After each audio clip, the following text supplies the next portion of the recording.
Sir ನಮಸ್ತೆ. ನಮಸ್ತೆ. ನಮ್ಮ ಅಣ್ಣ ಏನಿದೆ ತ್ರಿವಿಕ್ರಮ ಇದೇ ಗುಬ್ಬಚ್ಚಿಯಾಗಿ ಬೆಳೆದು ನಿಂತು ಇದುವರೆಗೂ ಇಂಡಸ್ಟ್ರಿಯಲ್ ಭಾಳ ಗುದ್ದಾಡಿಯಾನೆ ಇದುವರೆಗೂ. ಭಾಳ ಅಂದರೆ ಭಾಳನೇ ಹೇಳ್ಲಿಕ್ಕಾಗಲ್ಲ ಅದನ್ನ. ಏನು ನಮ್ಮ ದೊಡ್ಡಮ್ಮ ನೆನ್ನೆ ದುಃಖದ ಸಂಗತಿ ತೋಡ್ಕೊಂಡ್ರು, ಅವ್ರಿಗೆ ಮಾತೇ ಬರ್ತಿಲ್ಲ ಅವ್ರಿಗೆ.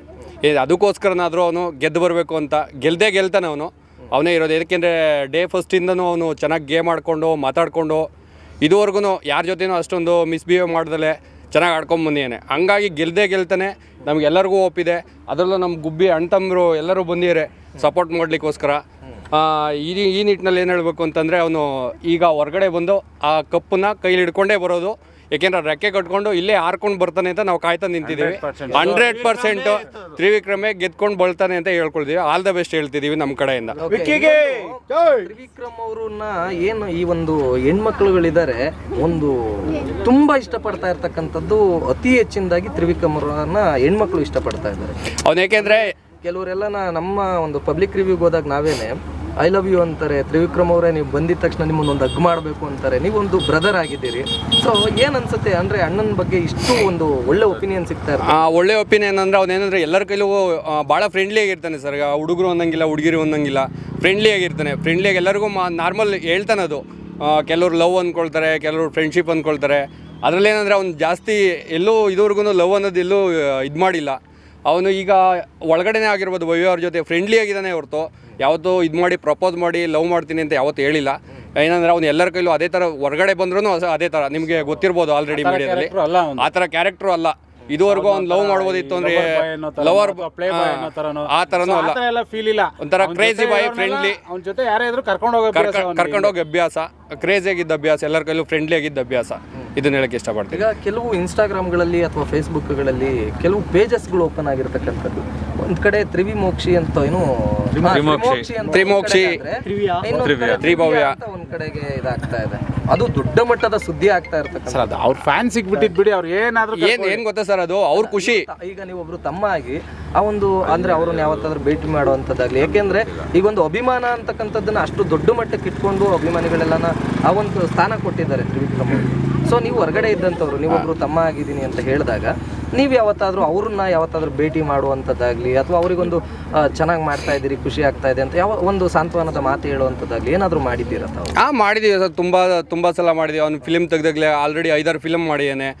ಸೀರಿಯಲ್ ಮಾಡಿದಾಗಲೂ ಅಷ್ಟೇ ನಾವು ಅಪ್ರಿಷಿಯೇಟ್ ಮಾಡ್ತೀವಿ ಎಲ್ಲದಕ್ಕೂ. ಅವ್ನು ಚೆನ್ನಾಗಿ ಮಾಡ್ತೀಯಾನೆ. ಆ್ಯಕ್ಟಿಂಗು ಅಷ್ಟೇ, ಅದು ಯಾವುದು ಇದು ಇರ್ಬಾರ್ದು. ಈಗ ಲಾಸ್ಟು ಬ್ಯಾಡ್ ಮ್ಯಾನರ್ಸ್ ಅಂತ ಮೂವಿ ಬಂತು, ಅದರಲ್ಲೂ ಅಷ್ಟೇ 100% ಕೊಟ್ಟಿಯಾನೆ. ವಿಲನ್ ಆ್ಯಕ್ಟಿಂಗ್ ಇರ್ಬೋದು, ಹೀರೋ ಆ್ಯಕ್ಟಿಂಗ್ ಇರ್ಬೋದು. ನೀವು ಹೇಳಿದ್ರಿ ಅವ್ರನ್ನ ಹೀರೋ ಥರ ಇದು ಮಾಡ್ತಾರ ಅಂತ ಹೇಳಿದ್ರಿ ನೀವು.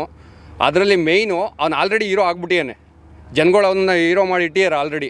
ಇಲ್ಲಿಂದ ಆ ರೆಕ್ಕೆ ಕೊಟ್ಕೊಂಡು ಹೀರೋ ಆಗಿ ಆರು ಬರಲಿ ಅಂದ್ಬಿಟ್ಟು ನಾವೆಲ್ಲ ಕಾಯ್ತಾ ಕೊಡ್ತಿದ್ದೀವಿ ಅಷ್ಟೇ ಹೊರಗಡೆ. ಡ್ರೀಮ್ ಅದು ಬಂದು ಆಚೆ ನಿಂತ್ಕೊಂಡು.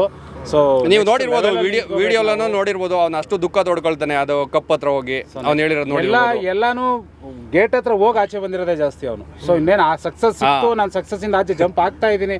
ಸೊ ಒಳ್ಳೆ ಹೋಗಿದ ತಕ್ಷಣ ಮತ್ತೆ ಬ್ರೇಕ್.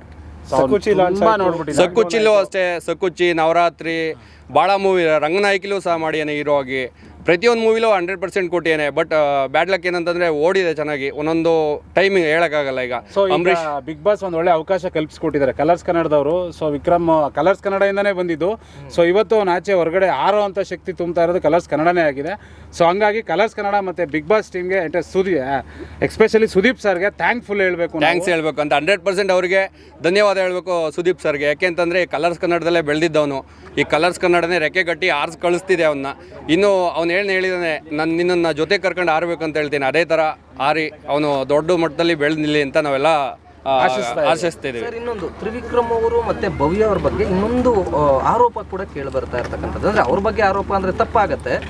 ಕಲರ್ಸ್ ಕನ್ನಡದವರೇನೆ ಈ ಥರ ಮೊದಲೇ ಬಿಗ್ ಬಾಸ್ ಒಂದು ಸೀಸನ್ಗೆ 4th ಸೀಸನ್ನಲ್ಲಿ ತ್ರಿವಿಕ್ರಮು ಮತ್ತು ಭವ್ಯ ಗೌಡ ಅವರು ಇಬ್ಬರು ಬಂದಿದ್ರು ಅನ್ನೋದು ಒಂದು ಸುದ್ದಿ. ಹಾಂ ಸರ್, ಲಾಸ್ಟ್ ಸೀಸನ್ ಬಂದಿದ್ರು. OTTಲೂ ಸಹ ಬಂದಿದ್ದ ಅನ್ನೋದನ್ನ ಕೆಲವರು ಅಪವಾದ ಮಾಡ್ತಾ ಇರ್ತಕ್ಕಂಥದ್ದು, ಆರೋಪ ಮಾಡ್ತಾ ಇರ್ತಕ್ಕಂಥದ್ದು. ಅದ್ರ ಬಗ್ಗೆ ಏನು ಹೇಳ್ತೀರಿ? ಅದ್ರ ಬಗ್ಗೆ ಆರೋಪ ಏನಿಲ್ಲ ಸರ್. ಅದ್ರಲ್ಲಿ OTTಲಿ ಬಂದಿದ್ದ, ಅದರಲ್ಲಿ ಏನು ಇದಿಲ್ಲ ಮಾಡ್ಕೊಂಡು ಅದರಲ್ಲೂ 100% ಕೊಟ್ಟ ಹೊರಗಡೆ ಬಂದ. ಅದರಲ್ಲಿ ಆರೋಪ ಮಾಡೋವಂಥ ವಿಷಯ ಏನೂ ಇಲ್ಲ ಸರ್. ಅದರಲ್ಲಿ ಜನಗಳು ಮಾತಾಡ್ತಾರೆ, ಅದಕ್ಕೆ ಏನೂ ಇದು ಮಾಡೋಕ್ಕಾಗಲ್ಲ. ಎಲ್ಲರ ಬೈಲು ಬಂದೇ ಬರುತ್ತೆ. ಆಬ್ವಿಯಸ್ಲಿ ಅದು ನೀವಾಗಿರ್ಬೋದು, ನಾವಾಗಿರ್ಬೋದು, ನೆಗೆಟಿವ್ ಪಾಸಿಟಿವ್ ನಮ್ಗೆ ಅನ್ಸುತ್ತೆ ಕ್ಲೋಸ್ ಫ್ರೆಂಡ್ಸ್ ಆದಾಗ ಅದು ಬಂದೇ ಬರುತ್ತೆ ಸರ್. ನೆಗೆಟಿವ್ ಪಾಸಿಟಿವ್ ಇದೇ ಇರುತ್ತೆ ಸರ್. ನೀವು ಎಲ್ಲೋದ್ರೂ ನೀವು ಕ್ಯಾಮ್ರಾ ಹಿಡ್ಕೊಂಡ್ರೆ ಅದ್ರಲ್ಲಿ ನೆಗೆಟಿವ್ ಪಾಸಿಟಿವ್ ಅದರಲ್ಲೂ ಸಹ ಹುಡುಕ್ಬೋದು, ತೊಂದರೆ ಇಲ್ಲ. ಅದರಲ್ಲಿ ಜನಗಳು ಎಲ್ಲ ಥರನೂ ಮಾತಾಡ್ತಾರೆ. ನಾವು ಪಾಸಿಟಿವ್ ಏನಿದೆ ಅದನ್ನ ಮಾತ್ರ ತಗೊಂಡು ಮುಂದೆ ಹೋಗ್ಬೇಕು ಅಂತ ನಾವು ಇದು ಮಾಡ್ಕೊಳ್ತೀವಿ ಅಷ್ಟೇ, ಇನ್ನೇನಿಲ್ಲ. ಅಷ್ಟೇ ಸರ್, ಅವನಿಗೆ ಸೀಮಿತವಾಗಿದ್ದು ಅದೆಲ್ಲ. ಅದು ಸೀಮಿತವಾಗಿಲಿ. ಈಗ ಗೆದ್ದು ಹೊರಗಡೆ ಬರ್ತಾನೆ, ಇದೇ ಇದನ್ನ ಅವನ ಜೊತೆ ನೋಡಿ ನೀವೆಲ್ಲ ಸೆಲೆಬ್ರೇಟ್ ಮಾಡಬೇಕು. ನೀವೆಲ್ಲ ಇರಬೇಕು, ನಿಮ್ಮ ಸಪೋರ್ಟು ಸಹ ಇರಬೇಕು ಅವನಿಗೆ. ಗೆದ್ದು ಬರ್ತಾನೆ. ಸೊ ನೀವೆಲ್ಲ ಇಲ್ಲೇ ಇರಿ, ಖಂಡಿತ ವಿಶ್ ಮಾಡೋಣ, ಎಲ್ಲ ಸೇರಿ ವಿಶ್ ಮಾಡೋಣ. ಗೆದ್ದು ಖಂಡಿತ ಬರ್ತಾನೆ. Thank you thank you sir.